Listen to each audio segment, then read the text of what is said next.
হরে কৃষ্ণা। রাধে রাধে বন্ধুরা, আমাদের বৃন্দাবন বেঙ্গলি ব্লকে আমি শুক্লা আপনাদের সকলকে জানাই সুস্বাগতম। আপনারা সকলেই কেমন আছেন? আশা করি রাধা মাধবের কৃপায় সকলেই ভালো আছেন। তো আমরাও ভালো আছি। তো আমরা বন্ধুরা বৃন্দাবনে চলে এসেছি। অনেকে আমাদেরকে ফোন করছিলেন, আমরা তখন ওয়েস্ট বেঙ্গলে ছিলাম, কিছুদিন আমরা গিয়েছিলাম। তো অনেকেই বলছিলেন আসার জন্য। তো দেখুন বন্ধুরা, আপনারা আমাদেরকে হঠাৎ, যেমন আমরা কালকে এসেছি, আজকে শুক্রবার। তো আজকে একজন ভক্ত উনি দুপুরবেলা নেমেছেন মানে মথুরাতে। তো হঠাৎ করে বলছেন যে, "মাতাজি আজকে যাবো।"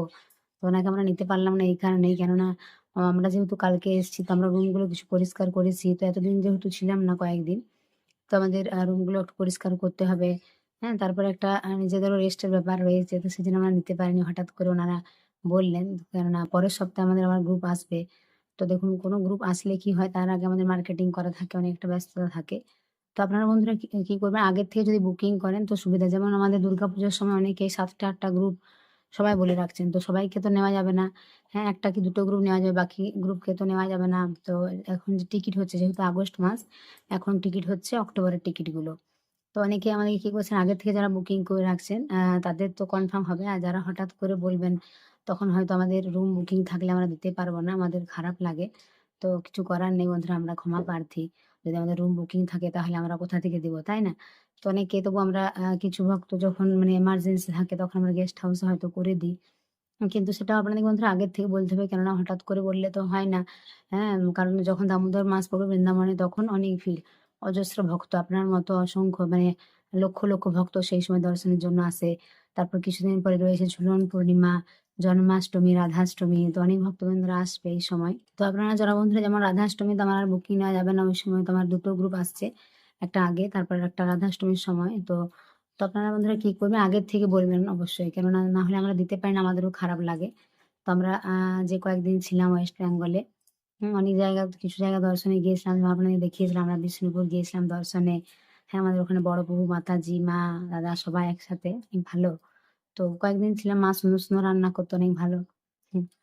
তারপরে আবার এই যে কয়েকদিন পর ভক্তরা আসবে, দেখুন আমাদের তো একটা দায়িত্ব, একটা সেবা। আমরা যেহেতু ঠিক করেছি ভক্তদের জন্য সুন্দর করে প্রসাদের ব্যবস্থা বা তাদেরকে দর্শন করানো, এগুলো করবো। এটা রাধারানীর কৃপা। কারণ রাধারানী বৃন্দাবনে বাস দিয়েছেন। আর ভক্তদের দর্শন করানো এটা একটা অনেক বড় দায়িত্ব। হ্যাঁ? কেননা একটা মন্দির বারবার যাওয়া, দর্শন, এটাও ভগবান কৃপা করেছেন। তার জন্য দেখুন বাঙ্কে বিহারী মন্দির অনেকে হয়তো জীবনে একবার গেছে বা অনেকে যেতে পারে না। তো আমরা যখন ভক্ত দর্শনে নিয়ে যাই ভক্তদেরকে মন্দিরে, তখন একটা মন্দির বারবার দর্শন হয়। ভগবানের এটা কৃপা একটা। অনেক বড় বরসানা যখন নিয়ে যাওয়া হয়, তো বরসানা অনেকবার দর্শন হয়। এটাও রাধারানীর অনেক বড় কৃপা। তো এরকম করে ভক্তবৃন্দরা আসেন। হ্যাঁ? তো কিছুদিন পরে যে গ্রুপগুলো আসবেন তখন আপনাদেরকে দেখাবো সেই সমস্ত জায়গাগুলো, যে তারা কোন, কোন জায়গায় দর্শন করছেন, এখানে আমাদের কি প্রসাদ পাচ্ছেন। তো দেখুন বন্ধুরা, আপনারা অনেকেই হয়তো আমাদের রুমের ভিডিওটা দেখেছেন, প্রসাদের ভিডিও দেখেননি। তারা বললেন যে, "মাতাজি কি প্রসাদ থাকে?" তো আপনারা বন্ধুরা আমাদের চ্যানেলটা সাবস্ক্রাইব করে রাখবেন। তাহলে যে আমাদের সুন্দর, সুন্দর ভিডিওগুলো রয়েছে, বৃন্দাবন দর্শনের ভিডিও বা প্রসাদের ভিডিও, আমরা অনেক ভিডিও ছাড়ি, প্রসাদের শর্ট ভিডিও দিয়ে থাকি। তাছাড়া ভক্তরা যখন আসে তখন তারা যে দুপুরে বসে প্রসাদ পাচ্ছে আমাদের এখানে, সেই ভিডিওগুলো আমরা দিয়ে থাকি। আপনারা দেখতে পারবেন। তারা কোন, কোন জায়গায় দর্শনে যাচ্ছে, গাড়ি, তো সমস্ত কিছু দেখিয়ে থাকি। তো বন্ধুরা, যেটা এখন যে বিষয় হলো, এখন মানে বর্ষা, দেখুন ওয়েস্ট বেঙ্গলেও রয়েছে, বৃন্দাবনেও রয়েছে। বর্ষাকালে তো বৃষ্টি তো হবেই, এটাই স্বাভাবিক। তো রাস্তাঘাটে একটু কাদা হয়েছে, মানে যেহেতু একটা ভিজে, ভিজে স্যাঁতসেঁতে ভাব।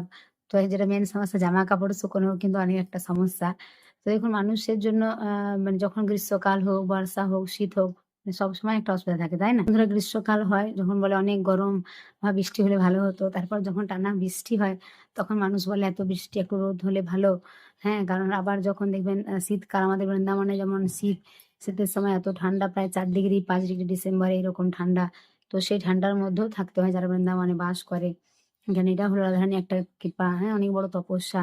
এত ঠান্ডার মধ্যেও থাকা। তখন মনে হয় গরমকাল হলেই ভালো, আর গরমকালে মনে হয় ঠান্ডা হলে ভালো। এটা মানুষের মনে হয়। কিন্তু এগুলো তো বন্ধুরা প্রকৃতির নিয়ম। হ্যাঁ? যখন যেমন সিচুয়েশন তখন তো আমাদের হিসেবে থাকতেই হবে। তো এখন যেমন বর্ষাকালে, হ্যাঁ, যমুনার জল একটু বেড়েছে। তো আগের বছর যেমন বন্যা হয়েছিল ২০২৫ এ, তখন রাধারানীর কাছে আমাদের প্রার্থনা, রাধারানী যেন কৃপা করেন সকল বৃন্দাবনবাসী, এবারে যেন বন্যা না হয়। কেননা বন্যা হলে অনেক মানুষের অনেক ক্ষতি হয়, এত ক্ষয়ক্ষতি হয়। তো বন্যা যেন না হয়, এটা রাধারানীর কাছে প্রার্থনা। কারণ অনেক ভক্তরা দর্শনে আসেন। যেমন আমরা খবরে সবাই দেখতে পাচ্ছি, আসামে অনেক বন্যা হয়েছে, ভয়াবহ বন্যা, অনেক মানুষের অনেক ক্ষয়ক্ষতি হয়েছে, অনেক মানুষ মারা গেছে। এটা দেখেও আমাদের খারাপ লাগছে। তো তাদের আমরা সকলের জন্য প্রার্থনা করি যে তাদের আত্মার জন্য শান্তি হয়, মুক্তি লাভ হয়। তো দেখুন এগুলো প্রাকৃতিক দুর্যোগ, যে বন্যা, খরা, ভূমিকম্প, এগুলো তো মানুষের হাতে নেই। তবু মানুষকে সাবধানে থাকতে হবে, সচেতন হয়ে থাকতে হবে। তো এবছরও মাঝে, মাঝে বৃষ্টি হচ্ছে। না বন্ধুরা, এখনো মাঝে, মাঝে বৃষ্টি পড়ছে। আমরা যে কালকে এসে দেখলাম রাস্তাঘাটে একটু আধটু জল রয়েছে। তো আজকেও যেমন সকাল থেকে মেঘ, মেঘ ছিল। কখনো বৃষ্টি হচ্ছে, কখনো কি পরিষ্কার রৌদ্র তো ওঠেনি। দেখ কখনো পরিষ্কার, কখনো বৃষ্টি হচ্ছে, এরকম হচ্ছে এখন বৃন্দাবনে। কারণ বর্ষাকালে আগস্ট মাসটা এরকমই থাকবে। আগস্ট, সেপ্টেম্বরে হয়তো ১ম দিকটা একটু থাকবে, তারপরে ওয়েদারটা ভালো হতো। সেপ্টেম্বরে এবারে ৪ তারিখে রয়েছে জন্মাষ্টমী, ১৯ তারিখে পড়েছে রাধাষ্টমী, আর আগস্টের শেষে রয়েছে ঝুলন পূর্ণিমা। তো ঝুলন পূর্ণিমার সময় বৃন্দাবনে তখন থেকে ভিড় শুরু হয়ে যায়। কেননা এই সময় কি হয়, ভগবান শ্রীকৃষ্ণ এবং রাধারানীকে ঝুলন দোলা, অনেকে নিজের হাতে আপনারা ঝুলন দোলাতে পারবেন। তো আমাদের বন্ধু ইস্কন মন্দিরে অনেক সুন্দর অনুষ্ঠান হয় ঝুলনে।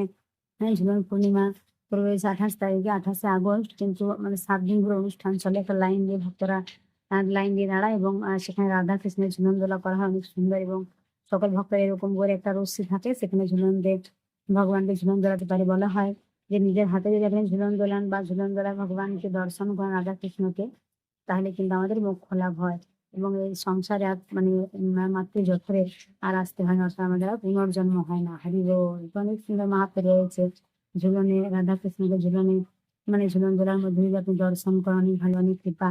এরকম সবাই তো আর আসতে পারে না। আপনারা অনেকেই বৃন্দাবনে প্রতি বছর আসে, অনেকে তো হয়তো জীবনে একবার এসছে, বা অনেকে হয়তো আসার জন্য পরিকল্পনা করছেন।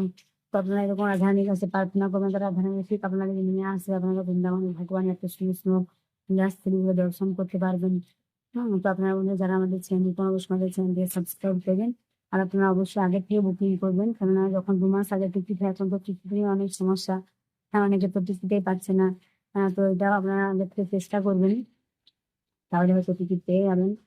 কারণ আমাদের অনেক ভক্তবৃন্দরা বলছেন। তো দেখুন অনেকে মানে যদি মথুরা পর্যন্ত, কলকাতা বা হাওড়া থেকে যারা আসেন মথুরা পর্যন্ত জায়গার টিকিট রয়েছে, মানে বুধবার, বৃহস্পতিবার, শুক্রবার যে ট্রেনগুলো আছে।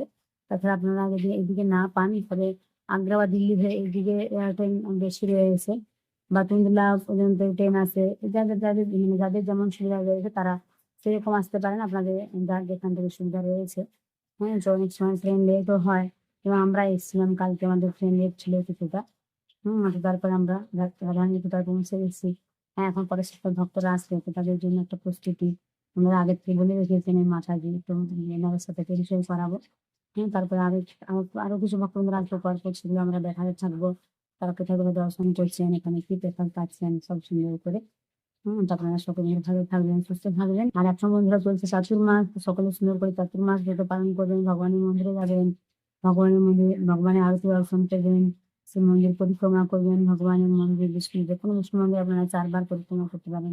ভগবানের শ্লোকের সঙ্গে জড়িত থাকবেন। আর সামনে রয়েছে রবিবার একাদশী। তো আমরা একাদশীর দিন আপনাকে বৃন্দাবন ধাম দর্শন করাবো। যমুনা দর্শন করাবো, যমুনাতে গিয়ে আমরা দীপদানও করবো। আগের একাদশী আমরা ছিলাম ওয়েস্ট বেঙ্গলের স্বর্ণ একাদশীতে, আর এটা রয়েছে কামিকা একাদশী। ৯ তারিখে ৯ আগস্ট রবিবার। তো আপনারা সকলে সুন্দর করে পালন করবেন। আমাদের একাদশী মাহাত্ম্যে ভিডিও রয়েছে, আপনারা দেখে নেবেন, এবং একাদশীর দিন একাদশী মাহাত্ম্য পাঠ করবেন বা শ্রবণ করবেন। সকলে ভালো থাকবেন, সুস্থ থাকবেন। সকলে প্রেম সহিত রাধে রাধে।